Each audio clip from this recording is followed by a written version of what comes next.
በስመ አብ ወወልድ ወመንፈስ ቅዱስ አሐዱ አምላክ አሜን። እንደምን አረፈዳችሁ? እንደምን አመሻችሁ? አሜን። በቸርነት በምሕረቱ የጠበቀን አምላካችን እግዚአብሔር ስሙ የተመሰገነ ይሁን። እንግዲህ ዛሬ የምንማረው ስለ ጉባኤ ኒቂያ ነው። ሁላችሁም ቀደም ብላችሁ መረጃው ስለደረሳችሁ ታውቁታላችሁ ርዕሱን። ዛሬ የምንችለውን ያህል እንሄዳለን። ተከታታይ ስለሆነ በሚቀሩት ክፍለ ጊዜዎች ደግሞ በደንብ ወደ ውስጥ እየገባን እንመጣለን። አምላካችን እግዚአብሔር እንዲያስተምረን እንዲመክረን ቅዱስ ፈቃድ ይሁንልን። ጉባኤ ኒቂያ ነው። እንግዲህ ጉባኤ ኒቂያ ስንል ያው ጉባኤ ከዚህ በኋላ የምንማራቸው ተከታታይ ትምህርቶች ከዚህ ጋር የሚያያዙ ስለሆነ ጉባኤ ስለሚለው ሐሳብ አጠር ያለ መረዳት ሊኖረን ያስፈልጋል።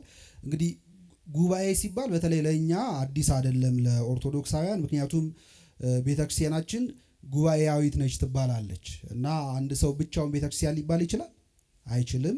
ሁላችን ግን ስንሰበሰብ ያን ጊዜ ቤተክርስቲያን ትኖራለች እና ጉባኤ ስብስብ የሚል ትርጉም አለው። ይሄ የቃል ትርጉሙ ነው።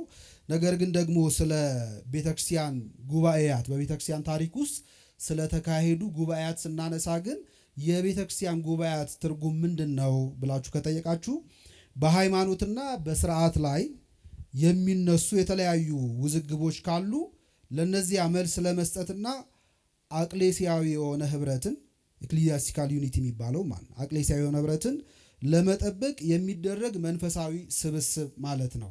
ስለዚህ ጉባኤው ዓላማ አለው። የሚሰበሰቡት ዝም ብለው አይደለም። የሚሰበሰቡባቸው ብዙ ምክንያቶች አሉ። ከነዚያ መካከል አንደኛው በሃይማኖት ጉዳይ ውዝግብ ሲነሳ፣ የስርዓት ጥያቄ ሲኖር፣ እነዚህ ነገሮች ሁሉ በኒቂያ ጉባኤ ላይ ዛሬ በምንማረው የኒቂያ ጉባኤ ላይ የተስተናገዱ ሐሳቦች ስለሆኑ በኋላ እንመለከተዋለን። ጥያቄ ሲኖር፣ ውዝግብ ሲነሳና የቤተ ክርስቲያንን ህብረት ለመጠበቅ ሲባል የሚደረግ ስብስብ እንደሆነ ሊቃውንት ይነግሩናል። እንግዲህ ለጉባኤ አዲስ አይደለንም። በመጽሐፍ ቅዱስ በተለይ በሐዲስ ኪዳን የሐዋርያት ሥራን ስናነብ በሐዋርያት ሥራ ምዕራፍ 15 ላይ በ50 ዓመተ እግዚ ስንል ኤዲ የሚለውን ቃል ነው። እሺ ከዚህ በኋላ ኤዲ የሚለውን ስንተረጉመው ዓመተ አኖ ዶሚኒ ነው አይደል?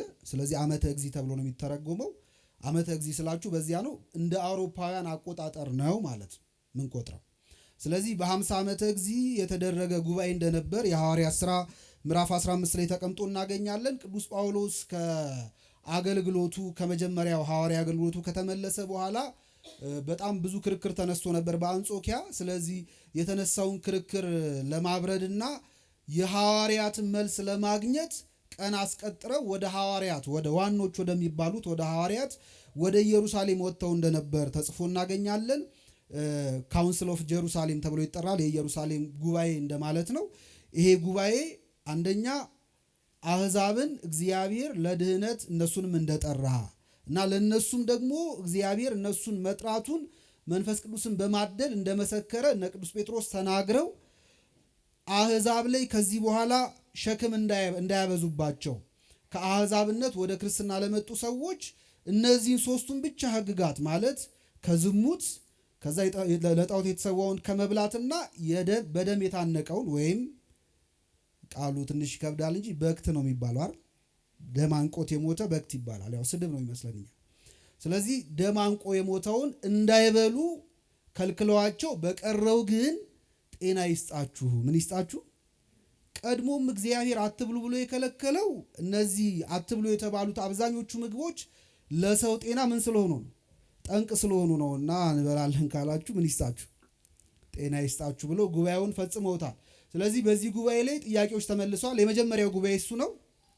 ከዛ በኋላ በቤተክርስቲያን ታሪክ ውስጥ የተካሄዱ በጣም የተለያዩ ጉባኤያቶች አሉ።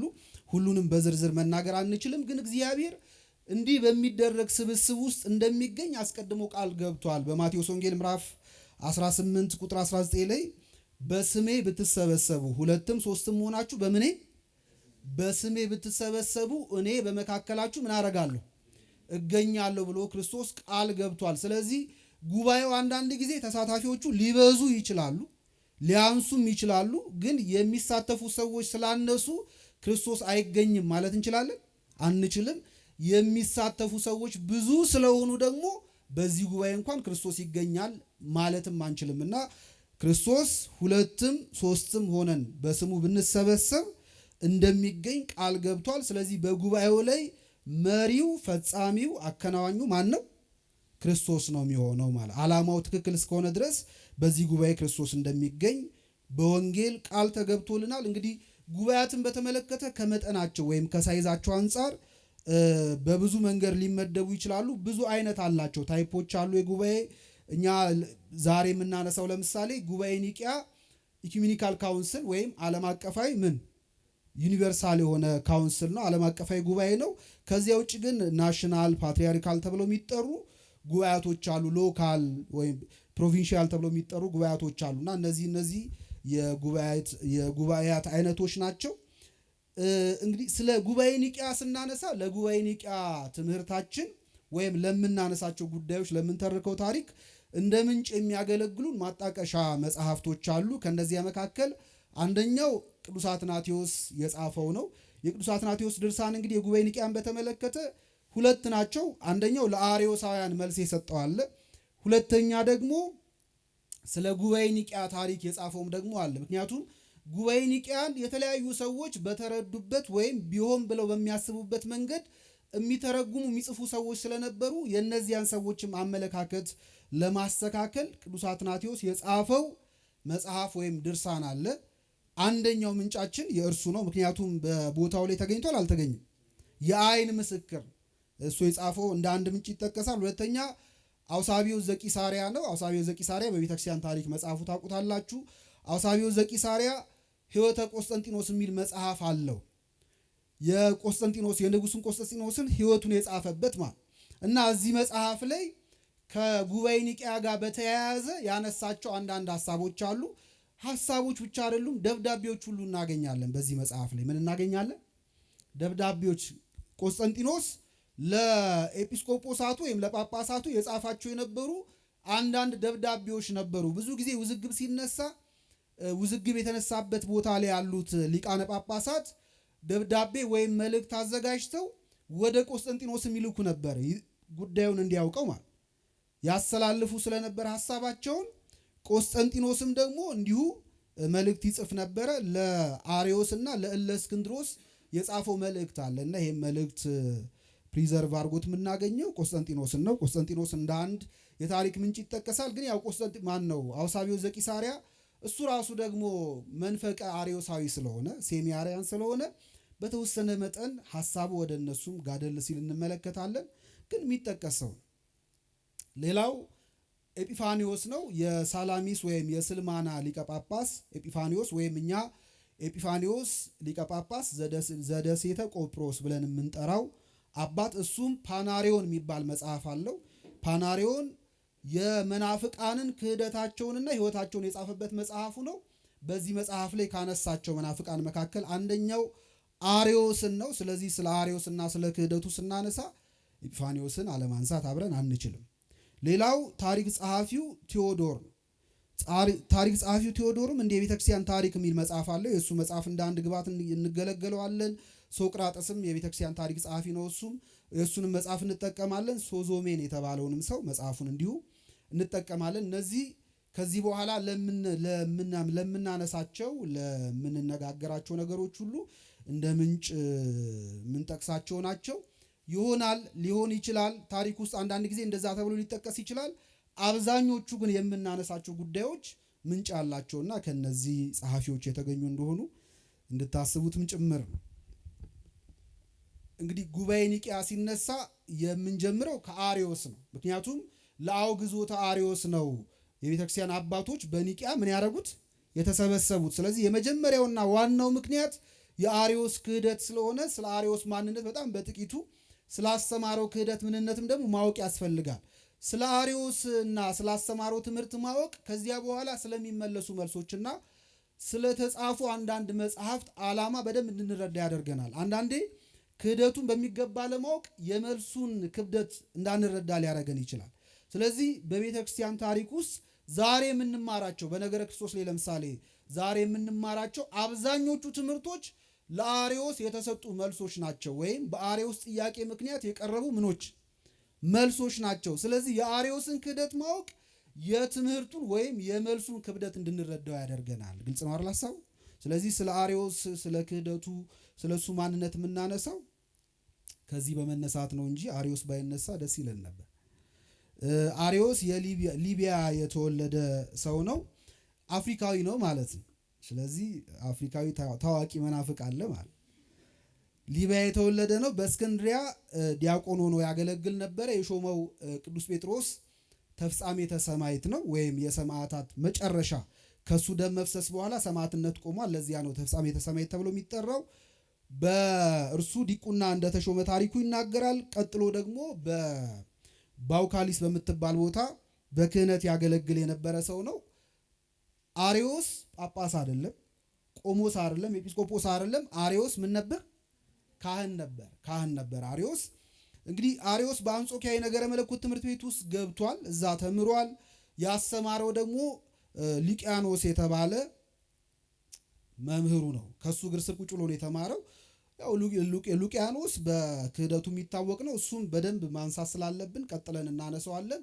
ስለ አርዮስ ግን የሰውነት ቁመና በተመለከተ ቅዱስ ኤጲፋኒዎስ ፓናሪዮን በተባለ መጽሐፉ ላይ ስለ አርዮስ ሲናገር ምን ይላል? አርዮስ ረዥም ነበር ይላል። ምን ነበረ? እንደውም ያልተለመደ አይነት ርዝመት እንደነበረው ነው የሚናገረውና ረዥም ነበረ። ከዚያ በጣም የሐዘንተኛ አይነት ልብስ የሚለብስ ነበረ። የለበሰውን ልብስ ስታዩት ምን ያደርጋችኋል? ያሳዝናችኋልና ይሄ ለተንኮል የምዕመናን የንጹሐኑን ልብ ለመያዝና መርዙን ለመርጨት የሚጠቀመው ጥበብ ነው ይላል ኤጲፋኒዎስ። አጠር ያለ መጎናጸፊያና ቀሚስ ያዘወትር ነበር ይላል። በክህደቱ የሚያጠምድበት በጣም ብዙ ክህሎቶች የነበሩት ሰው እና አርዮስ በጣም ታለንትድ ነበር። በነገራችን ላይ አርዮስ በጣም ዜመኛ ነው። ምንድን ነው አልኳችሁ? አርዮስ ይገጥማል። አርዮስ መናገር ይችላል። ፕሮፓጋንዲስት ነው አርዮስ። በጣም ጎበዝ ነው። አንድን ነገር ከያዘ ያንን ከጫፍ ሳይደርስ ወደኋላ ምን አያደርግ የማይመለስ አይነት ሰው ነው እና ብዙ አይነት ክህሎት ያለው ሰው እንደነበረ ኤጲፋኒዎስ ይናገራል። ወደ ሉቂያኖስ ልመልሳችሁ። እንግዲህ ሉቂያኖስ የአርዮስ መምህር ነው። ሉቂያኖስ ሳሞሳታ ወይም ሳምሳጢ ተብላ በምትጠራ ቦታ ላይ የተወለደው።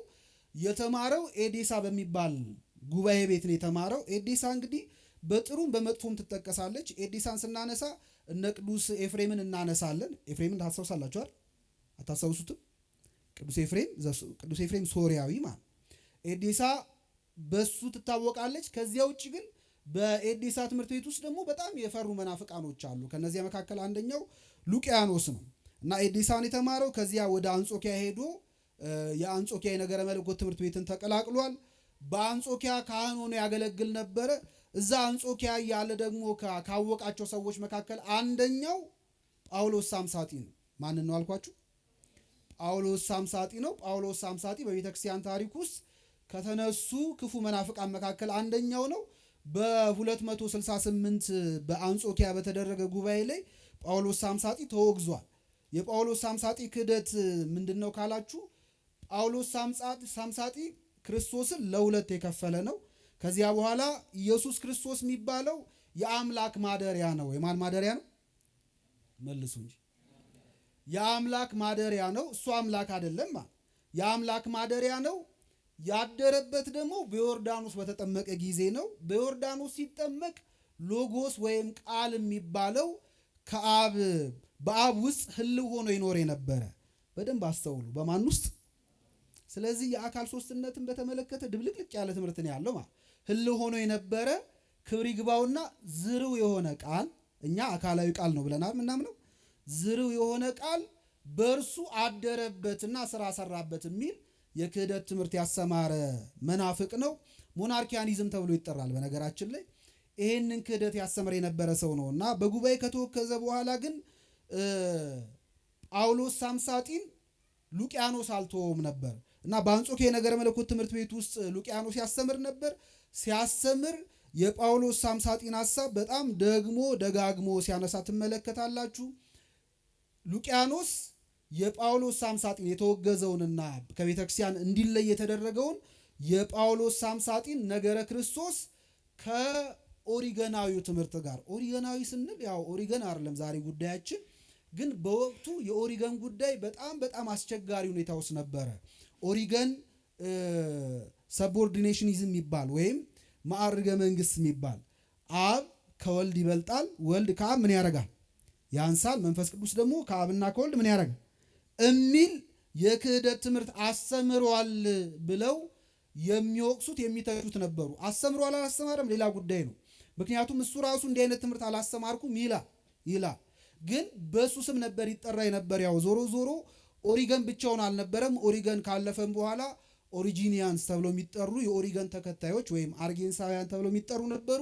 እነዚህ ሰዎች የራሳቸውንም ሐሳብ ከማጋ ያጠጋጉት ነበር፣ ከኦሪገን ጋር ለማጠጋጋት ይሞክሩ ነበር እና አንዳንድ ቅሰጣዎችም ደርሰውበት ስለነበር መጽሐፉ የማዕርገ መንግስት ወይም ደግሞ ወልድ ከአብ ያንሳል የሚለው ትምህርት ኦሪጂኒያን ቴዎሎጂ ተደርጎ ነበር ይታሰብ የነበረው። በዚህ ምክንያት ሉቂያኖስ የጳውሎስ ሳምሳጢን ክህደት ከኦሪገናዊው የማዕርገ መንግስት ትምህርት ጋር አብሮ ለመቀየጥና ለማደባለቅ የሞከረ ሰው ነው። ትምህርቱ እንደ ጳውሎስ ሳምሳጢም አይደለም፣ ሙሉ ለሙሉ እንደማንም አይደለም። መሀል ላይ ያለ የሆነ ቀይጦ አዲስ የሆነ ሐሳብ ለማቅረብ ነው የሞከረው። አዶፕሽኒዝም የሚባል ትምህርት ነው ማስተማር የጀመረው። አዶፕሽኒዝም ማለት ክርስቶስ የእግዚአብሔር ልጅ ነው፣ ኢየሱስ ክርስቶስ የእግዚአብሔር ልጅ ነው፣ ወይም ወልድ የእግዚአብሔር ልጅ ነው። ቃል የእግዚአብሔር ልጅ ነው ሲባል ልጅነቱ የባህሪ ሳይሆን የማደጎ ነው ወይም የጸጋ ነው የሚል ትምህርት ነበር ያስተማረው የነበረው። እንደዚህ አይነት ትምህርት ነበር ያስተማረው የነበረው። እንግዲህ የሉቂያኖስ የትህርምት ሕይወት ነበረው፣ አሴቲክ ላይፍ ነበረው። እንደገና ደግሞ በሰማዕትነት እንዳለፈ ነው የሚቆጠረው። አርዮሳውያኑ ሰማዕት አድርገው ነው የሚቀበሉት። በእርግጥ ስለ ሃይማኖቱ ብሎ ነው መከራ ለመቀበል የሞከረው የነበረው። ግን ምን ይላሉ አባቶቻችን? ዜር ኢዝ ኖ ስፒሪቹዋሊቲ ዊዛውት ኤ ኮሬክት ዶግማ። ያለ ትክክለኛ ዶግማ ምን የለም? መንፈሳዊነትም ቅድስናም የለም። አንድ ሰው በትምህርቱ ከተሳሳተ የፈለገ በጎ ስራ ቢሰራ ቅዱስ ሊባል ይችላል?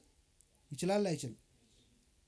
አብዛኞቹ እኮ በቤተክርስቲያን ታሪክ የሚነሱት እነዚህ ከሃዲያን ህይወታቸውን ብትመለከቷቸው ምንም ነቀፋ የማይገኝባቸው ናቸው፣ ሉቂያኖስን ጨምሮ ማለት። ሉቂያኖስ በጣም በትህርምት ሕይወት ይኖር የነበረ ሰው ነው። እሱ ብቻ አይደለም፣ አርዮስም እንደዛ ነው። በነገራችን ላይ በጣም ትህርምት ሕይወት በጣም ይወድ የነበረ ሰው እና እንደዛ ቢሆንም ግን ሃይማኖታቸው ትምህርታቸው ትክክል ስላልነበር ያለ ትክክለኛ የሃይማኖት ትምህርትና እምነት ቅድስና የለም። ስለዚህ ሰማዕት ቢሆን እንኳን በእነሱ ዘንድ ነው እንጂ ሰማዕት ተብሎ የሚታሰበው።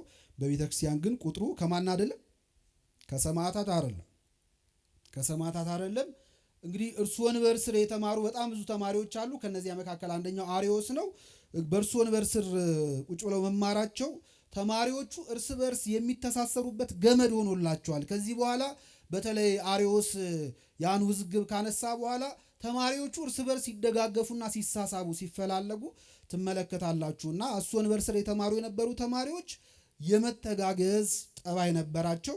ብዙ ሰዎችን አስተምሯል ሉቂያኖስ። ካስተማራቸው ውስጥ አርዮስ ራሱ አሁን የምናነሳው፣ አውሳቢዮስ ዘኒቆሚዲያ የኒቆሚዲያ ሊቀ ጳጳስ የነበረው አውሳቢዮስ፣ ይሄም አርዮሳዊ። ሜኖፋንተስ ዘኤፌሶን ተብሎ የሚጠራ ቴዎግኒስ ዘኒቂያ፣ ይሄም አርዮሳዊ።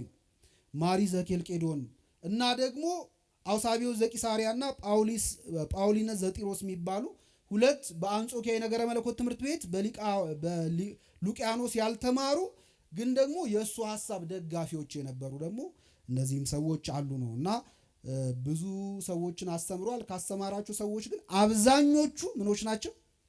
መናፍቃን ናቸው። እንደ አጠቃላይ የአንጾኪያ የነገረ መለኮት ትምህርት ቤት በነገራችን ላይ አርዮሳዊ ለሆነው የክህደት ትምህርት መፈልፈያ ነበር። ትምህርት ቤቷ እንደ ሞግዚት ነበረች። እንግዲህ ከዚህ ትምህርት ቤት እኮ የወጡ በጣም ደጋግ አባቶች አሉ። ለምሳሌ እነ ዮሐንስ አፈወርቅ ከየት ነው የወጡት? ከአንጾኪያ የነገረ መለኮት ትምህርት ቤት ነው የወጡት እና ከብዙ ብስል መካከል አንድ ጥሬ ይገኛል እንደሚባለው ከብዙ ጥሬ መካከል ማን የተገኘው? እነ ዮሐንስ አፈወርቅና አንዳንድ አባቶች ከዚህ ትምህርት ቤት ውስጥ ወጥተዋል። ብዙዎቹ ግን የሃይማኖት ችግር የነበረባቸውና ቤተክርስቲያንን ያስቸግሩ የነበሩ መናፍቃኖች የፈሩበት ቦታ ነው።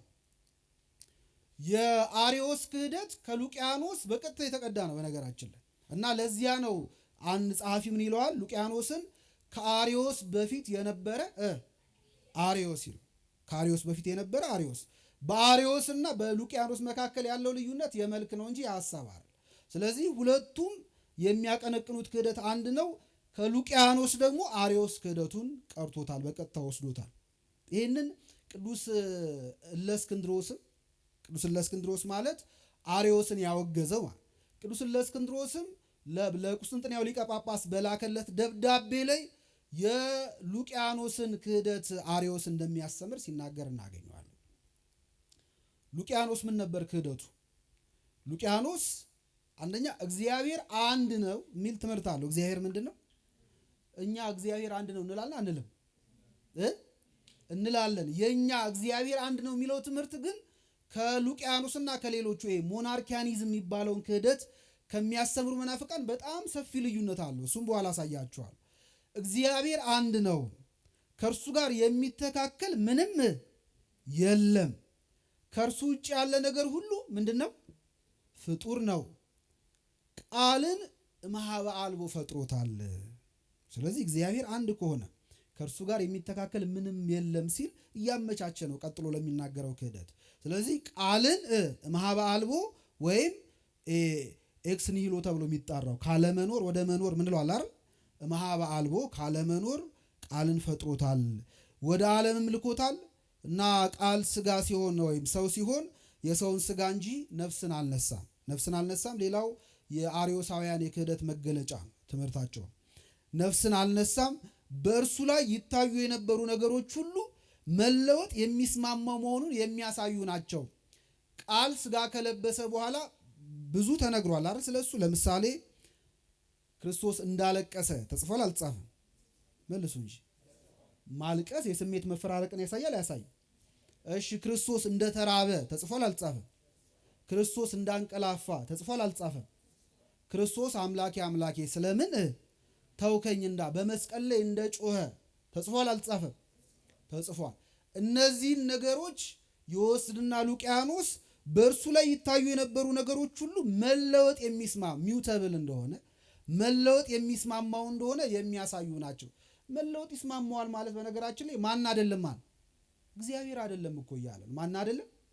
ምክንያቱም እግዚአብሔር ምንም የማያደርግ ስለሆነ የማይለወጥ ስለሆነ ቅዱስ ያዕቆብ ከእናንተ ማንም እውቀት የጎደለው ቢኖር ሳይነቅፍ በልግስና የሚሰጥ እግዚአብሔር ምን ይበል ይለምን ይላል። ከዛ በኋላስ በጎ ስጦታ ፍጹም በረከት ሁሉ ከላይ ናቸው፣ መለወጥ በእርሱ ዘንድ ከሌለበት ምን ከሌለበት? መለወጥ ከእርሱ ዘንድ ከሌለበት በመዞርም የሚደረግ ጥላ በእርሱ ዘንድ ከሌለ ይላል። ስለዚህ እግዚአብሔር የማይለወጥ አምላክ ነው እና ክርስቶስን የሚለወጥ ብለው የሚናገሩበት ምክንያት እግዚአብሔር አይደለም ለማለት ነው።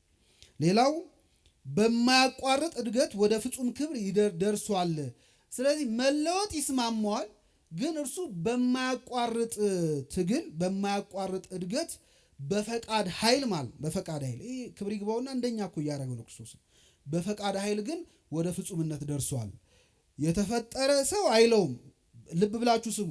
አርዮስም እንደዛ አይልም። በነገራችን ላይ ስለ ክርስቶስ የተፈጠረ ሰው አይደለም የሚለው፣ ሉቂያኖስም እንደዛ አይደለም የሚለው፣ ግን ደግሞ ሰማያዊ ፍጡር የሆነ በኋላ ጌትነትም ምን ያገኘ ነው። ፍጡር ነው ግን ሰው አይደለም። ሰማያዊ ፍጡር ነው፣ ጌትነትን ያገኘ ነው። እሱ ብቻ አይደለም። የአርዮስ ክህደት ላይ ያለው ሐሳብ ምንድን ነው? ለምሳሌ ያልነበረበት ዘመን የለም ብለው ሲናገሩ አንዳንዴ ልትሰሙ ትችላላችሁ። ስለ ክርስቶስ ያልነበረበት ምን የለም? ያልነበረበት ዘመን የለም ማለት ግን ዘመን ከመፈጠሩ በፊት ነው እሱ የተፈጠረው ብለው ስለሚያምኑ ነው እንደዛ የሚናገሩት እንጂ ዘላለማዊ ነው እያሉ ግን አይደለም። ዘላለማዊ ነው እያሉ ግን አይደለም ነው። እና እንዲህ አይነት የክህደት ትምህርት አለው ሉቂያኖስ። ይሄ ማለት በትክክል የአርዮስ ክህደት ከዚህ የሚወጣ ከዚህ የሚመነጭ ነው። በትክክል የዚህ ቅጂ ነው። የአርዮስን ክህደት ስናየው አርዮስ ወልድ ከአብ በሕልውና ያንሳል፣ አብ ፍጹም ከሁሉም በላይ የሆነ አንድና ብቸኛ ማለት ቅድም ያልኳችሁ እግዚአብሔር ስንት ነው? አንድ ነው የሚለውን አንድና ብቸኛ የሚፈጥር እንጂ የማይወልድ ለዘላለማዊ የሆነ አምላክ ሲሆን ወልድ ግን ከዓለም መፈጠር አስቀድሞ በአብ የተፈጠረ ልዩ ፍጡር ነው። ክብር ይግባውና አብ ሌሎች ፍጥረታትን በእርሱ በኩል ፈጥሯል የሚል ክህደት አለው። ሌላው በሶስቱ አካላት በአብ በወልድ በመንፈስ ቅዱስ መካከል የክብር መበላለጥ ወይም ማዕርገ መንግስት አለ። መንፈስ ቅዱስ ደግሞ በወልድ የተፈጠረና ከእርሱም የሚያንስ ሲሆን ከሌሎቹ ፍጥረታት ሁሉ ግን በላይ ነው ይላል። ስለዚህ በወልድ አይደለም አርዮስ የሚቆመው፣ ወደ ማን ይመጣል? ያስተረፈው የለም አለ ነው አርዮስ እና ወደ መንፈስ ቅዱስም ይመጣል። መንፈስ ቅዱስ ደግሞ እንዲህ ነው አይነት ትምህርት ያስተምራል። ሌላው ወልድ ዘላለማዊ አይደለም። ስለዚህ አያችሁ ቅድም እንዳልኳችሁ ዘመን ወይም ጊዜ ከመፈጠሩ በፊት ተፈጠረ የሚል ክህደት አለው እንጂ ዘላለማዊ ነው የሚል ግን ትምህርት የለውም። ስለዚህ ወልድ ዘላለማዊ አይደለም። ለህልውናው ጥንት ወይም መጀመሪያ አለው። አብም አብ የተባለ ወልድን ከፈጠረ በኋላ ነው። የወልድ ልጅነትም በጸጋ ነው በማለት ይናገራል። ይሄ ከኛ ቤተክርስቲያን አስተምህሮ ውጭ ነው። የሚቀጥለው ሳምንት ስንገናኝ በደንብ የእናትናቴዎስን መልስ ስለምንመለከት ያኔ በደንብ የሚብራራ ይሆናል። ግን እኛ ወልድ ልጅ ነው ስንል ወልድ ልጅ የሆነበት መነሻ ጊዜ አለ? የለም። ዘላለማዊ ነው። ወልድ ያልነበረበት አብ ያልነበረበት ዘመን የለም። ልክ አባ ሕርያቆስ እንደሚናገረው እንደ ፍጥረት ስርዓት አይደለም። ለምሳሌ አብርሃም ኖሮ ይስሐቅን ሲወልድ ወይም እስማኤልን ሲወልድ አባት እንደተባለው እግዚአብሔር አብም ኖሮ ወልድን ሲወልድ አብ ተብሎ አልተጠራም። እየሰማችሁ ነው። እና የክርስቶስ መወለድ በዘመን በዚህ ጊዜ የጀመረው ነው ተብሎ የሚለካ አይደለም። ዘለዓለማዊ ነው። ምናዊ ነው አልኳችሁ። የአብም ደግሞ አባትነት ምናዊ ነው። ለዚያ ነው ብሁተ ልደት ተብሎ ይጠራል። በእኛ ቤተክርስቲያን የጸሎት መጽሐፍ ላይ ትምህርተ ኅቡዓት ላይ ብሁተ ልደት ይለዋል። የክርስቶስ መወለድ ብሁተ ልደት ማለት ብቸኛው ልደት ማለት ብቸኛው ልደት ማለት ከኛ ጋር ፈጽሞ የማይገናኝ። ለምሳሌ እኛ ልጅ ብንባል ከዚያ ኖረን ደግሞ አግብተን ስንወልድ ምን እንባላለን? አባት እንባላለን። አባት ያልተባልንበት ጊዜ አለ? የለም። ያልተባልንበት ጊዜ ነበር። ቆይቶ ደግሞ አባት ተባል። ስለዚህ ልዩነት አለው። አያችሁ። ሁለተኛ ደግሞ እኛ ልጆች በመባላችን ምክንያት ከአባቶቻችን በዕድሜም በክብርም በመኖርም እናንሳለን? እናንሳለን። ወልድ ግን ወልድ ወይም ልጅ ተብሎ ሲጠራ ከአብ በክብር ያንሳ? እሺ፣ አብ ኖሮ ወልድ ያልነበረበት ዘመን አለ? የለም በትክክል። ስለዚህ የወልድ ልጅነት እንደኛ አይነት ልጅነት አይደለምና አርዮስ የሳተው በጣም ትልቁ ችግሩ አንደኛው ይሄ ነበር ማለት እና እንደ ፍጥረት ስርዓት አድርጎ ነው ለማየት የሞከረው። አያችሁ፣ በአብና በወልድ መካከል ያለውን የአባትና የልጅ ግንኙነት በፍጥረት ስርዓት አይነት መንገድ ነው ለማየት የሞከረው። ሌላው ወልድ የሰውን ስጋ መልበሱ እውነት ቢሆንም ነፍስ ግን አልነሳም የሚል ትምህርት አስተምሯል። እነዚህ ነገሮች የጻፈልን አንደኛው ሃርናክ የተባለ ሂስቶሪ ኦፍ ዶግማ የሚባለው መጽሐፉ ላይ በዝርዝር አስቀምጦልናል። ስለዚህ አርዮስ እነዚህ ክደቶችን ነበር ያስተምረ የነበረው። የአርዮስን ክደት ስንመለከተው የአርዮስ ክህደት ጥሩ ጥቅስ ስላገኘው ነው የጻፍኩላችሁ እዚህ ላይ። የጊዜው ፍልስፍና የክርስቲያን ቀሚስ አጥልቃ ማለት ነው የአርዮስ ክህደት ይላሉ ብዙ ጸሐፊዎች። ማለት የሃይማኖት ትምህርት ይመስላል እንጂ ገለጥ ስታደርጉት ምንድን ነው? ፍልስፍና የክርስቲያኖች ቀሚስ ለብሳል። የአርዮስ ክህደት ከክርስትናው እምነት ይልቅ ለአህዛባዊ ፍልስፍና በጣም የቀረበ ነው። በአህዛብ ፍልስፍና ዘንድ እንዲህ አይነት ትምህርት አላቸው። በነገራችን ላይ ትራያድ አላቸው እና አባት አምላክ ጣዖት የሚሉት አለ፣ ልጅ የሚሉት አለ፣ እንደዚህ ሚስት እናት የሚሉት አለ። ከዚያ በመካከላቸው ግን የክብር መበላለጥ ልዩነት እንደዚህ አይነት ነገሮች ይኖራል። የአርዮስ በትምህርተ ሥላሴ ላይ ያነሳው የክህደት ትምህርት ለክርስትናው ትምህርት ሳይሆን የሚቀርበው ለማን ነው? ለግሪካውያኑ ፍልስፍና የበለጠ የቀረበ ነውና የአርዮስ ትምህርት ወይም ክህደት የጊዜው ፍልስፍና የክርስቲያን ቀሚስ ምን አርጋ አጥልቃ ማለት ነው ይላል። አርዮስ ተንኮሉ ምን አይነት መሰላችሁ? በኋላ እሱም በደንብ በሰፊው እንመለከተዋለን። ግን የአርዮስ አንደኛው ተንኮል ምንድነው? በክርስትና እምነት ውስጥ የሚሰጥ የምስጢረ ሥላሴ ትምህርት አለ። ይሄ ይታወቃል። ከጥንትም የነበረ ነው። ከጥንት ማለት ክርስቶስ ነው ቤተክርስቲያን የመሰረታት። ክርስቶስ ሲያስተምር ብቻ አይደለም፣ በኋላም ለሐዋርያቱ አደራን ሲሰጣቸው በቢታንያ ማለት ነው ሄደው አህዛብን በአብ በወልድ በመንፈስ ቅዱስም እንዲያጠምቋቸው ሰጥቷቸዋልና ባፕቲዝማል ፎርሙላው ሥላሴ ነው፣ አብ ወልድ መንፈስ ቅዱስ የሚለው። ስለዚህ አብ ወልድ መንፈስ ቅዱስ የሚለው የሶስትነት ትምህርት በቤተ ክርስቲያን ይታወቃል። ነገር ግን አርዮስ ምን አድርጎ ነው ለማቅረብ የሞከረው?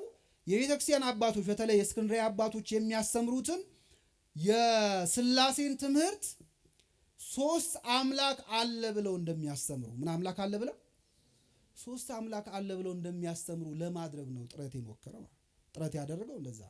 ስለዚህ ወልድም አምላክ ነው ካላችሁ መንፈስ ቅዱስም ምንድነው አምላክ ነው ካላችሁ ሶስት አምላክ ነው እያላችሁ ነውና ይሄ በፍጹም አይሆንም። ስለዚህ ጋድ ሄዱ አብ ነው፣ ሌሎቹ ግን ምን ያደረጉ ናቸው?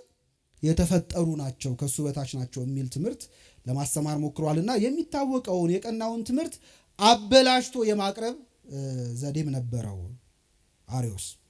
የአሪዮስ ክህደቱ እንዴት ፈነዳ? የአሪዮስ ክህደት መፈንዳትን በተመለከተ ሁለት አይነት አስተያየቶች ይሰጣሉ። የመጀመሪያው በደንበኛ ቤተክርስቲያንም ይታወቃል፣ ተጽፏል፣ በታሪክም በግብፃውያንም ዘንድ በደንብ የሚነሳ የሚተረክ ነው። እለእስክንድሮስ የተባለ የግብፅ ቤተክርስቲያን ፓትርያርክ ወይም ሊቀ ጳጳስ ነበረ፣ የእስክንድሪያ ሊቀ ጳጳስ። እለእስክንድሮስ ቅዱስ ጴጥሮስ ተፍጻሜተ ሰማዕት እለእስክንድሮስ ከቅዱስ ጴጥሮስ በኋላ አኪላስ ነው የጳጳሰው፣ ከሱ በኋላ ነው እለእስክንድሮስ የተሾመው። ስለዚህ ቅዱስ ጴጥሮስ ተፍጻሜተ ሰማዕት የሚባለው በመከራ ጊዜ የነበረው የእስክንድርያ ሀገር ሊቀ ጳጳስ ነበር እና ቅዱስ ጴጥሮስ በነበረበት ዘመን ነው አሪዮስ ምን የተሾመው? ዲቁና የተሾመው ብያቸዋል። እየሰማችሁ ነው? ዲቁና የተሾመው ቅዱስ ጴጥሮስ በነበረበት ዘመን ነው ብያቸዋለሁ። ቅዱስ ጴጥሮስ በጣም ቅዱስ አባት ነበር፣ በነገራችን ላይ ቅድስና ያለው አባት እና ቅዱስ ጴጥሮስ አንድ ቀን ስለ አሪዮስ ራእይ አየ። ያየው ራእይ ምንድን ነው? ክርስቶስ በህልሙ በሌሊት በራእይ ልብሱ እንደተቀደደ ሆኖ ታየው ለቅዱስ ጴጥሮስ ተፍጻሜተ ሰማዕት እና ቅዱስ ጴጥሮስ የክርስቶስን ልብሱ መቀደድ ባየ ጊዜ ሲያየው አዝኗል እና ጌታ ሆይ ለምን አዘንክ? ልብስህንስ ደግሞ ማን ቀደደው ብሎ ሲጠይቀው ልብሴን የቀደደው ማን ነው? አሪዮስ ልብሴን ቀደደው በማለት መለሰለት። ይሄ ስለተገለጠለት ቅዱስ ጴጥሮስ ተፍጻሜተ ሰማዕት አሪዮስን ገና ዲያቆን እያለ አውግዞት ነበር። ምን አድርጎት ነበር? አውግዞት ነበር። አሪዮስን አወገዘው። ከዚያ የእሱ ደቀ መዛሙርት የነበሩትን አኪላስንና እለእስክንድሮስን ይህን ሰው ወደ ቤተክርስቲያን ህብረት እንዳትቀላቀሉት፣ በቤተክርስቲያን ላይ ትልቅ ጥፋት የሚያመጣ ነው ብሎ አስጠንቅቋቸው ነበር ያረፈው የነበረው እና እሱ ካረፈ በኋላ አኪላስ ወደ ሊቀ ጵጵስና መጣ። የእስክንድሪያ ሊቀ ጳጳስ ሆኖ ተሾመ። አኪላስ ከተሾመ በኋላ ግን ነገር ማብረድ ይሻላል ብሎ አሪዮስን ከግዝቱ ፈተው። የመምህሩ የቅዱስ ጴጥሮስ ተፍጻሜተ ሰማዕትን ቃል ሽሮ አሪዮስን ከግዝት ፈተው። አሪዮስን ከግዝት ከፈተው በኋላ አኪላስ በእስክንድሪያ መንበር ላይ የተቀመጠው ወይም ያገለገለው ለአንድ ዓመት ያህል ነበር። ከአንድ ዓመት በኋላ ምን አድርጓል? ሞቷል። እንደውም አንዳንድ ጸሐፊዎች ብፁዕ አቡነ ጎርጎርዮስን ጨምረው አስተያየቱን ይጽፋሉ። እሳቸውም ተቀስፎ ነው ይላሉ። ምን ሆኖ ነው? የመምህሩን ቃል ስላልጠበቀ ተቀስፎ ነው የሚል ሐሳብ ሲሰጡ እናገኛለን። ስለዚህ የአሪዮስ ከሃዲነቱ የታወቀው የዛኔ ነው የሚል ሐሳብ አለ። ይህ አንደኛው። ሁለተኛ ደግሞ ቅዱስ ኤጲፋኒዎስ ፓናሪዮን በሚባለው መጽሐፉ ላይ ሁለተኛ ቮሊዩም ላይ መጽሐፉ ላይ ስለ አሪዮስ ክህደት መታወቅ ሲናገር ምን ይላል? እንግዲህ አሪዮስ በጊዜው ቅዱስ ጴጥሮስ ተፍጻሜተ ሰማዕት በነበረበት ዘመን አንድ ትልቅ ማፈንገጥ ተፈጥሮ ነበረ። በዚያ ጊዜ እንግዲህ ቤተክርስቲያን ስደት ላይ ስለነበረች አብዛኞቹ በግብፅ አገር ውስጥ የሚገኙት ሊቃነ ጳጳሳት በሃይማኖታቸው ምክንያት ታስረው ነበር። ምን አድርገው ነበር? ታስረው ነበር። ግን ቢታሰሩም ደግሞ ጎብኚ አባቶችን አደራ አስቀምጠው ነበር። በእነሱ ቦታ ገብተው የጎደለውን የሚያሟሉ፣ ምዕመኑን የሚያጽናኑ፣ የሚያስተምሩ ደግሞ ጎብኚዎች ነበሩ። ስለዚህ ባዶ አልቀረም ቦታው ማለት። ተፍጻሜተ ሰማዕት ቅዱስ ጴጥሮስ ደግሞ ከእስክንድሪያ ወጥቶ ሸሽቶ ነበረ እና በዚህ ጊዜ መሊጦስ የተባለ የሊኮፖሊስ ሊቀ ጳጳስ ተነስቶ የመንበር ወረራ አደረገ። እየሰማችሁ ነው? ምን አደረገ? ያው ከዛ ነው የጀመረው ለማለት። የመንበር ወረራ አደረገ እና አብዛኞቹ ሌሎቹ ሊቃነ ጳጳሳት ያስተዳድሯቸው በነበሩ አገረ ስብከቶች ላይ ገብቶ የራሱን ዲያቆናት፣ ካህናት፣ ጳጳሳት ሳይቀር ሾመ። ምን ሳይቀር ሾመ? ጳጳሳት ሳይቀር ሾመ። አልቆመም። ወደ እስክንድሪያ ቅዱስ ጴጥሮስ ሊቀ ጳጳስ ወደ ነበረበት እንግዲህ የሁሉም አባት በግብፅ ላሉ ጳጳሳት ሁሉ በግብፅ ብቻ አይደለም በሊቢያም ላሉ አባቶች ሁሉ አባታቸው ማን ነው? ቅዱስ ጴጥሮስ ተፍጻሜተ ሰማዕት ነው። እና ወደ እስክንድሪያም ገብቶ ጳጳሳትን ሾመ፣ ዲያቆናትን ሾመ። እና በዚያ ጊዜ እስክንድሪያ ሲገባ የተቀበሉት ሁለት ሰዎች ናቸው። ከሁለቱ አንዱ አርዮስ ነበር ይላል። ማን ነበር? አርዮስ ነበር። እና በዚህ ምክንያት ቅዱስ ጴጥሮስ ባለበት ቦታ ሆኖ ስለ መሊጦስ እንዲህ አይነቱን ማፈንገጥ ሲሰማ ደብዳቤ ጻፈላቸው። ለነፍስ ልጆቹ ደብዳቤ ጻፈላቸው። የጻፈላቸው ደብዳቤ ምንድን ነው? እንዳትቀበሉት የሚል ነው። ምን እንዳታረጉት? እንዳትቀበሉት ብሎ ደብዳቤ ጻፈላቸው። በዚህ ምክንያት በጣም ውጥረት ተፈጥሮ ነበር። በነገራችን ላይ የመሊጦስ ማፈንገጥ ውሳኔ ያገኘው ጉባኤ ኒቂያ ላይ ነው። በጉባኤ ኒቂያ ከተነሱ ሐሳቦች መካከል ወይም ጉዳዮች ወይም እንደ ቀኑና በኋላ ቤተክርስቲያን ከሰራቻቸው ነገሮች ውስጥ አንደኛው አገረ ስብከትን ትቶ ብቻ አይደለም አፈንግጦ ወጥቶ ሌላ ሀገረ ስብከት ላይ ሌላ ስራ መስራት እሱ የተወገዘ ነው እና ይሄ ስርዓት እንዲበጅለት ተደርጓል። መሊጦስ ይሄን አድርጎ ነበረ። መሊጦሳውያን ደግሞ ነበሩ ከሱ ስር ሆኖ የሚያኮበኩቡ ማለት ነው። እየሰማችሁ ነው። እና ከነዚያ ሰዎች መካከል አንደኛው አርዮስ ነው። አርዮስ ከነሱ መካከል አንደኛው ነበረ። እነዚህ መሊጦሳውያን በኋላም በነገራችን ላይ አትናቴዎስን በጣም ብዙ መከራ ውስጥ እንዲገባ አድርገውታል። ብዙ ታግለውታል። እና መሊጦስ ግን በኋላ አትናቴዎስ ማን ነው ኤጲፋኒዎስ ምን ይላል በመጽሐፉ ላይ? መሊጦስ የሃይማኖት ችግር የለበትም፣ ከማፈንገጡ ውጪ የምን ችግር የለበትም? የሃይማኖት ችግር የለበትም ይላል። በእርግጥ ጉባኤ ኒቂያ ላይ በነገራችን ላይ ሲወስኑ ምንድን ያደረጉት? መሊጦስ አንደኛ የሾማቸውን ጳጳሳት ካህናትና ዲያቆናት ቆጥሮ እነማን እንደሆኑ ዘርዝሮ እንዲያስረክብ። እየሰማችሁ ነው። እነዚያ ደግሞ የተሾሙት ጳጳሳትና ካህናት ዲያቆናት የአገረ ስብከቱ ሊቀ ጳጳስ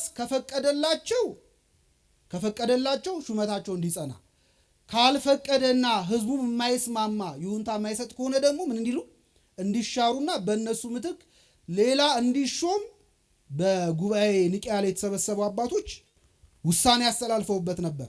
ከዛ መሊጦስን ግን በአንድ ሀገር ተወስኖ እንዲቀመጥና ያለው ስልጣን የጵጵስና ስልጣኑ ሳይወሰድበት ግን ስራ እንዳይሰራ መጠሪያ ብቻ እንዲሆነው ማለት እየሰማችሁ ነው። እንዲጠራበት ግን ምን እንዳይልበት እንዳይሾምበት ስራ እንዳይሰራበት ይሄን ትእዛዝ አስተላልፈውበት እንደነበር የቤተክርስቲያን ታሪክ ይናገራል። እና የሃይማኖት ችግር የለበትም። ግን ደግሞ አንዳንድ ለምሳሌ ቅዱስ አትናቴዎስን ጨምሮ ሌሎቹም ደግሞ አይ መሊጦስ እኮ ለጣዖት ሰውቷል በጊዜው ሌሎቹም ሊቃነ ጳጳሳት ሲታሰሩ ምን ሲሉ እሱ ምንም ያልደረሰበት ለምን ሰውቶ ነው? ሃይማኖቱን ክዶ ለጣዖት ሰውቶ ነው ይላሉ። ለጣዖት የተሰዋ ሰው ደግሞ በነገራችን ላይ ተመልሶ ክህነት አይሾም፣ ቢኖረው እንኳን ከዛ በኋላ አይሾም። እና እንደዛ ሐሳብ ያቀርባሉ። ኤጲፋኒዎስ ግን አይ በሃይማኖት ችግር የለበትም፣ ካደ የሚባል ነገርም ብዙ ነው ያሳምነኝም፣ ችግሩ ማፈንገጡ ነው ይላል። እና መሊጦስ በኋላ ከእለእስክንድሮስ ጋር ስለተስማማ ለእለእስክንድሮስ የአርዮስን ድብቅ ክህደት የተሰወረ ክህደት ለእለእስክንድሮስ ነግሮታል። ስለዚህ እለእስክንድሮስ የአርዮስ ክህደት ሲሰማ ያን ጊዜ አርዮስን ጠርቶ ማናገር ጀመረ ነው። እና እነዚህ ሁለቱ ሐሳቦች ይቀርባሉ። እንደ ታሪክ ስለሆነ የተመቻችሁን የቀረባችሁ መያዝ ትችላላችሁ። የቅዱስ ጴጥሮስ ተፍጻሜተ ሰማዕት ግን በደንብ ያለና በገድሉ ላይም ተጽፎ የምናገኘው ታሪክ ነው። ስለዚህ የአርዮስ ክህደት በይፋ ፈንድቶ መታወቅ የጀመረው በ318 ዓመተ እግዚ ነው። በስንት አልኳችሁ? 318 ዓመተ እግዚ ላይ ነው። እና በ318 ዓመተ እግዚ የአርዮስ ክህደት ፈነዳ። ስለዚህ ልክ ሲታወቅ ወደ አደባባይ ሲወጣ ያን ጊዜ እነ እለእስክንድሮስ አርዮስን መክሮ አባብሎ መልካሙን መንገድ አሳይቶ ለመመለስ በጣም ብዙ ጥረት አደረገ። ብቻውን መክሮታል። ከዛ ጥቂት ሰዎች አድርጎ መክሮታል። አርዮስ ግን ቢነገረው ቢመከር የማይሰማ ሰው ሆነ። የማይፈወስ ድዌ ያለ አይደል? የማይፈወስ ድዌው የማይቀርብ ሩቅ ሆነ። አርዮስ እምቢ አለ ሊያቀርቡት ቢሞክር እና ጭራሽ እንደውም ክህደቱን እያስፋፋ ማስተማር በደንብ ማጠናከር ጀመረ። አርዮስ ክህደቱን ካስፋፋባቸው መንገዶች መካከል አንደኛው ግጥም እየገጠመ ዜማ እየሰራ ብዙ ሰዎች ያን ክህደቱን እንዲያዜሙለት ያደርግ ነበር እና የክህደት ሐሳቡን በግጥም እያሰናኘ ልክ እንደ ሰርግ ዘፈን የሜሬጅ ሶንግ የሚባል አለ የለም?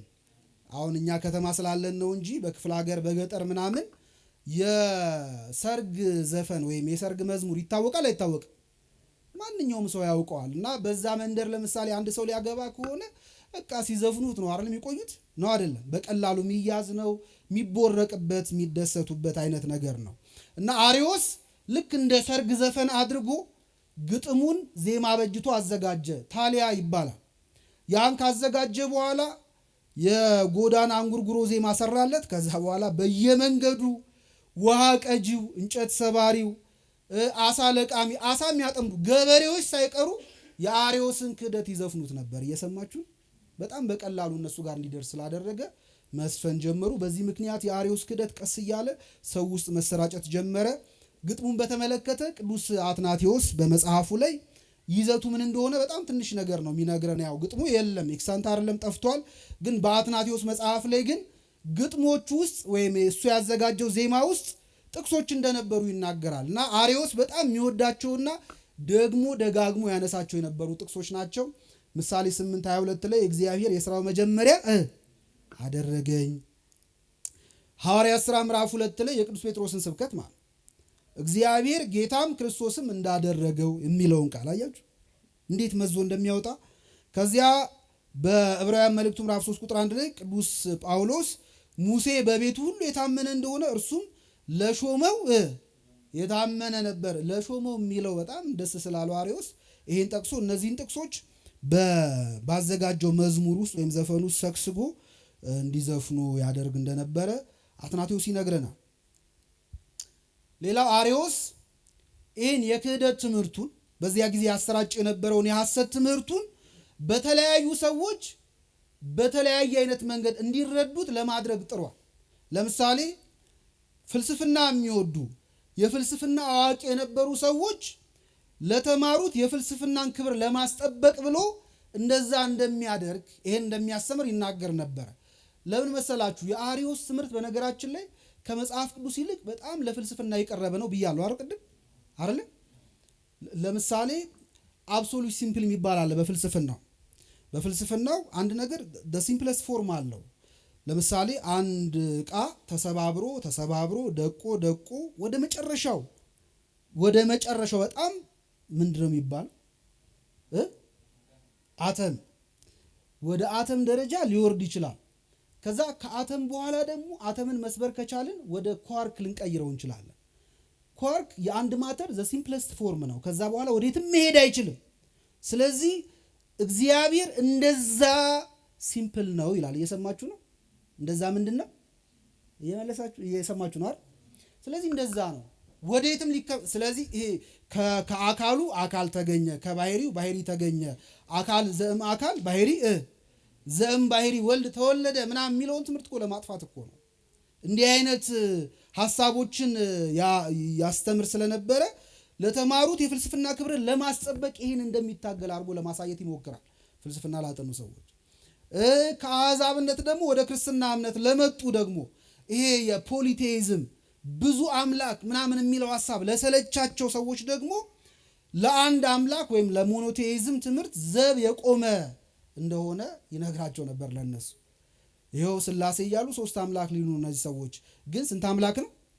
አሁን እንደዚህ ነው ማድረግ ያለብን ብሎ ክህደቱን በዚህ መንገድ ለማቅረብ ለነሱ ይሞክር ነበረ።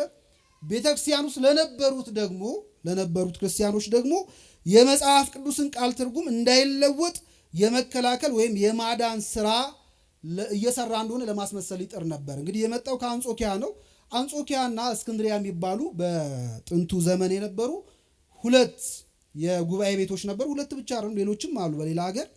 እነዚህ 2ቱ ግን በዋናነት የሚታወቁት የአንጾኪያ የነገረ መለኮት ትምህርት ቤት ይሄ ሊትራል ሚኒንግን ወይም ደግሞ ጥሬ ቃልን ቃል በቃል ትርጉምን የምትቀበል ነች። የእስክንድሪያ የነገረ መለኮት ትምህርት ቤት ደግሞ ምንን አንድምታን ወይም አሊጎሪካል ኢንተርፕሪቴሽን የምትቀበል ነች። ስለዚህ 2ቱ ከሚለያዩባቸው መነሻ ሐሳቦች መካከል አንደኛው ያተረጓጎም ስልታቸው ነውና አንጾኪያውያን በቃ ቃል ላይ መደገፍ ቃል ላይ መመስረት ይወዳሉ። በዚህ ምክንያት አሪዮስ የመጽሐፍ ቅዱስን የቃል ትርጉም እንዳይለወጥ የመከላከልና የማዳን ስራ እየሰራው ነው በማለት የሚያታላቸው ሰዎች ነበሩ። ይህ ሁሉ የአሪዮስ ሴራው ነው ማለት ነው፣ የአሪዮስ ሴራው። ስለዚህ ቅዱስ እለእስክንድሮስ አሪዮስን ሊመክረው ሊዘክረው ከነበረበት ጥፋቱ ሊያድነው ብዙ ጣረ። አሪዮስ ግን አልመለስም አልሰማም አልመለስም ሲል ወዲያው በ321 በ300 ማለት አሪዮስ ክህደቱ ማስተማር ከጀመረ ከስንት ዓመት በኋላ ማለት ነው? 2 ዓመት በኋላ ማለት ነው። በ321 ጉባኤ አድርጎ የግብፅና የሊቢያ ጳጳሳትን ሰብስቦ 100 ይሆናሉ የተሰበሰቡ ጳጳሳት ሰብስቦ እነሱን የአሪዮስን ጥፋት ዘርዝሮ አስረድቶ አሪዮስም ተጠይቆ እምቢ አልመለስም አሻፈረኝ በማለቱ በዛ ጉባኤ ላይ ሎካል ሲኖድ ነው። በዛ ጉባኤ ላይ አሪዮስም ምን አረገው? አወገዘው ማለት ለመጀመሪያ ጊዜ አሪዮስ በጉባኤ ተወገዘ። በዚህ አሪዮስ ተወገዘ። አሪዮስ ቢወገዝም ድንግጥ አላለም። አሪዮስ አጥፍቻለሁ ወይ ጥፋቴ ምንድነው አስተምሩኝ፣ ንገሩኝ፣ አቅጣጫ አሳዩኝ አላለም። አሪዮስ በዚህ ጉባኤ ከተወገዘ በኋላ ወዲያው ያደረገው ምንድነው? ወደ ምስራቁ ክፍል ነው የሸሸው። ወደ ምስራቁ ክፍል ማለት ወደ ቂሳሪያ ወደ አንጾኪያ ሄደ፣ ወደ ኒቆሚዲያ ሄደ። ወደ ኒቆሚዲያ ወደ ቂሳሪያ የሄደበት ምክንያት በቂሳሪያ በኒቆሚዲያ የሚያውቃቸው ወዳጆች አሉት። ቂሳሪያ ላይ አውሳቢዮስ አለ፣ ኒቆሚዲያም ላይ ማን አለ? አውሳቢዮስ አለ፣ የትምህርት ቤት ጓደኛው ማለት ነው። እና ወደዛ ሄዶ እለእስክንድሮስን በጣም ሊያሳጣው ሞከረ። እና ካሳጣበት ነገሮች መካከል አንደኛው እለእስክንድሮስ ሰባሊዮሳዊ ነው። ምናዊ ነው? ምናዊ ነው? ሰባሊዮሳዊ ነው። ሰባሊዮስ የሚባል ከሃዲ ያለ ቤተክርስቲያን ታሪክ ሰባሊያኒዝም ወይም ሞዳሊስቲክ ሞናርኪያኒዝም የሚባል ክህደት አለ። ሰባሊዮስ ያስተማረው ምንድነው? እግዚአብሔር አንድ ገጽ ነው። አንድ ምንድነው? እግዚአብሔር አንድ ገጽ ወይም አንድ አካል ነው። እግዚአብሔር ያለው 3 አካል የሚባል ነገር የለም። ያ አንዱ አካል ግን በዘመነ ብሉይ አብ፣ በዘመነ ሐዲስ ወልድ፣ ከዘመነ ሐዋርያት በኋላ ደግሞ ማን? መንፈስ ቅዱስ ተብሎ መጣ እንጂ እሱ ስንት ነው? እና ፓትሪፓሽን የሚባል ክህደት አላቸው። የታመመው እኛ ወልድ ብለን የጠራ ነው ስሙን የቀየረ አብ ነው፣ በመስቀል ላይ የተሰቀለው አብ ነው የሚል አይነት ክህደት አለውና እለእስክንድሮስን አሪዮስ ሰባሊዮሳዊ ብሎ ይከሰው ጀመረ። ምናዊ ብሎ እና ምንም የማይገናኝ ነገር እኮ ነው። በሰባሊዮስ የአንድ ገጽ ትምህርትና በእለእስክንድሮስ አብ ወልድ መንፈስ ቅዱስ በአካል ስንት? 3 በመለኮት ግን ስንት? 1 በባህሪ 1 ብሎ በማስተማር ውስጥ በሁለቱ መካከል ልዩነት አለ? የለም። በጣም ሰፊ ልዩነት ነው ያለው። ግን በዚህ መንገድ ሲከሰው ትመለከታላችሁ። ቂሳሪያ ጋር አውሳቢዮስ ዘቂሳሪያ ጋር ይህን ክስ አቀረበ። ወደ ኒቆሚዲያ መጣ። በኒቆሚዲያ የነበረው አውሳቢዮስ ደግሞ ከእርሱ ጋር የአንድ ወንበር የአንድ መምህር ተማሪዎች ስለነበሩ አይዞ ብሎ አባበለው፣ ቦታ ሰጠው። ቦታ መስጠት ብቻ አይደለም፣ በአስቸኳይ በአካባቢው የነበሩት በዙሪያ ያሉትን ኤጲስቆጶሳትና ካህናት ሰብስቦ አሪዮስ በግፍ ነው የተወገዘው ብሎ አሪዮስ እዛ ጉባኤ ላይ ተነስቶ እንዲናገር አድርጎ የአሪዮስን ግዝት ምን አረገለት? ፈታለት። ምን አረገለት? ፈታለት። ይሄ ማለት ያለ እስክንድሪያ ቤተክርስቲያን ወይም ያለ እለእስክንድሮስ እውቅና ነው። ይሄ ሳያቅ ነው የሚያደርጉት። እና አንድ ጳጳስ ያወገዘው ሌላኛው ጳጳስ ሄዶ መፍታት ይችላል? ይችላል? አይችልም? አንድ ካህን ያወገዘው ሌላ ካህን መጥቶ ሊፈታ ይችላል? አይችልም። እንደዚህ አይነት ነገር አለ። ስለዚህ እለእስክንድሮስ ያወገዘውን እና አውሳቢዮስ ዘኒቆሚዲያ ጉባኤ ሰርተው ተሰብስበው አይዞ አለንል ብለው አሪዮስ ከግዝቱ እንዲፈታና ወደ መጣበት ወደ እስክንድሪያ ሄዶ እንዲያገለግል አሰናበቱት። እሱ ብቻ አይደለም፣ አውሳቢዮስ ዘኒቆሚዲያ የጻፈው ደብዳቤ ነበርና ደብዳቤው ለጳውሊነስ ለሚባል በጢሮስ ለነበረ ሊቀ ጳጳስ የጻፈው ነው። ጳውሊነስም አሪዮሳዊ ነው፣ ሉቂያኖስ ነው ያስተማረው እና እሱን እየወቀሰው ነው የሚጽፍለት። አውሳቢዮስ ዘቂሳሪያ አሪዮስን ደግፎ በጣም ብዙ ዋጋ ከፍሏል። ለሱ ያለውን ቅናት በፍቅር ሲያሳይ፣ አንተ ግን በዚህ ጊዜ አሪዮስን ዝም በማለት በጣም ታሳዝናለህ ብሎ ወቅሱ ደብዳቤ ሁሉ እስኪጽፍለት ደርሶ ነበር። አሪዮስን ወደ መጣበት ወደ እስክንድሪያ እንዲመለስ አደረገው። ወደ እስክንድሪያ ከገባ በኋላ ግን የእስክንድሪያ ቤተክርስቲያን ሰላም ልታገኝ አልቻለችም። ምክንያቱም ስልጣኗን የተነካባት ከሃዲው አሪዮስ ተመልሶ ወደ ቤተክርስቲያን ህብረት እንዲቀላቀል ያለ ቤተክርስቲያን ስርዓት ማለት እንዲቀላቀል የተደረገው። በዚህ ምክንያት የእስክንድሪያ ቤተክርስቲያን በጣም ረብሻ ውስጥ እንደገባች ተጽፎ እናገኛለን። የእስክንድሪያ ቤተክርስቲያን መረበሽ ብቻ አይደለም፣ በነገራችን ላይ ጉዳዩ ወጥቶ ስለነበረ አሪዮስም ደግሞ በምስራቁ ክፍል በተለይ በቂሳሪያ፣ በአንጾኪያ፣ በኒቆሚዲያ እንዲህ እየተሽከረከረ ቡድኖችን ለማፍራት ደጋቢዎችን ለማብዛት በጣም ይጥር ስለነበረ የአሪዮስ ክህደት ጉዳይ ከእስክንድሪያ ቤተክርስቲያን ጉዳይነት ወጣና በዓለም መስፋፋት ጀመረ። እየሰማችሁ ነው። በዓለም መስፋፋት ብቻ አይደለም፣ ጉዳዩ ንጉሱ ቆስጠንጢኖስ ጆሮ እንዲገባ አደረገው።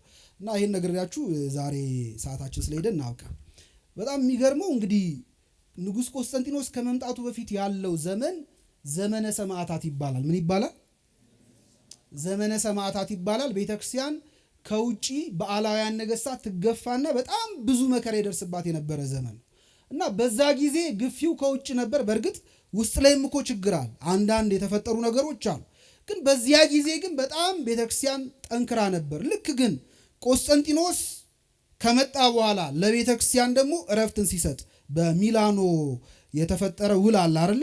ለቤተክርስቲያን ሰላም እረፍትን የሚሰጥ ከዛ በኋላ ቤተክርስቲያን ከውጭ ግፊ ስታልፍ ወዲያው የተቀሰቀሰው የምን ግጭት ነው? የውስጥ ግጭት ነበር የተነሳው የነበረውና በጣም የሚገርም ነው ማለት ውጭ ያለው የሚያሳድደው ደግሞ ረገብ ሲል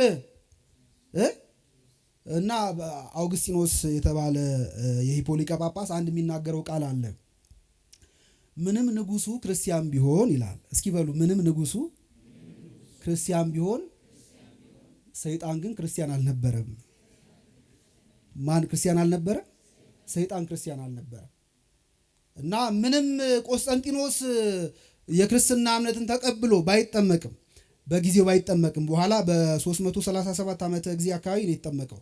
ባይጠመቅም የክርስትና እምነትን ተቀብሎ እንደውም ለክርስትና እምነት ጠባቂ ዲፌንደር እስከ መሆን ቢደርስም ነገር ግን ደግሞ ሰይጣን ክርስቲያን ስላልሆነ ቤተክርስቲያንን ከውስጥ ምን ያደርጋት ነበር?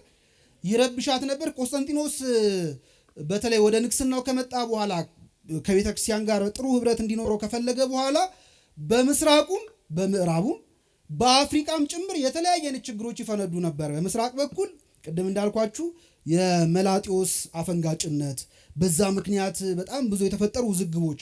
ደብዳቤው ደግሞ የሚጻፉት ወደ ማን ነው? ወደ ቆስጠንጢኖስም ጭምር ነው። አሁን አዲስ ክርስቲያን ላይ እንደዚህ አይነት ጫና ሲበዛበት አስቡ። ወደ እሱ ነበር ይጻፉ የነበሩት። ከዛ ወደ አፍሪካ ስትመጡ ደግሞ የዶናቲዝም ክህደት ዘመነ ሰማዕታት ካለፈ በኋላ በዚያ ጊዜ ስተው ለጣዖት ሰውተው ወይም ክደው የነበሩ ሰዎች ወደ ቤተክርስቲያን ሊገቡ አይገባቸውም የሚሉ ደግሞ ራሳቸው የሚያመጻድቁ ሰዎች ተነሱ። በሱ ደግሞ አፍሪካ በጣም ትናጣለች፣ ትረበሻለች። ወደ ምዕራቡ ደግሞ ስንመጣ በምዕራቡም ደግሞ ሌላ እስኪዝም ነበረ፣ ሌላ አፈንጋጭነት ደግሞ ነበር እና በዚህ መካከል በጣም ብዙ ችግር ተፈጥሮ ነበር። እንደ ቆስጠንጢኖስ ሐሳብ ከሆነ ቆስጠንጢኖስ በተለይ ባላጋራ የነበረውን ሉሲኒየስ የተባለውን ሰው ካሸነፈ በኋላ የክርስትና የኦርቶዶክስ ተዋሕዶ እምነትን ማለት ነው ተቀብሎ በዚያ የተበታተነው መንግስቱን አጽንቶ ይዞ ለመቀጠል ነበር ያሰበው የነበረው። ልክ ድንጋዮች ለምሳሌ በሲሚንቶ ነው አይደል የሚጣበቁት? ነው አይደለም?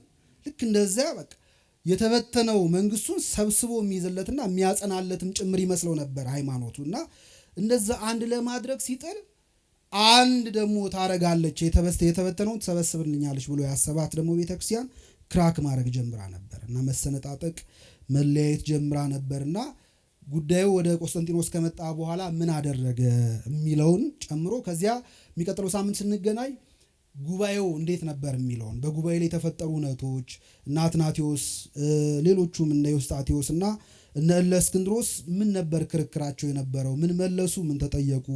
ከዚያ በምን ተደመደመ? ቆስጠንጢኖስ በዚህ ጉባኤ ላይ ምን ድርሻ ነበረው? አንዳንድ ሰዎች ቆስጠንጢኖስ ነው አሪዮስ እንዲሸነፍ ያደረገው እንጂ አሪዮስ በታምር ምን አያደርግም ነበር አይሸነፍም ነበር የሚሉ አሉና ቆስጠንጢኖስ እንደዛ ሊያደርግ የሚችልበት ምንም አይነት እድል እንደሌለ እሱን ጨምረን የሚቀጥለው ሳምንት ስንገናኝ እንማራለን። ያስተማረን የመከረን አምላካችን ስሙ የተመሰገነ ይሁን።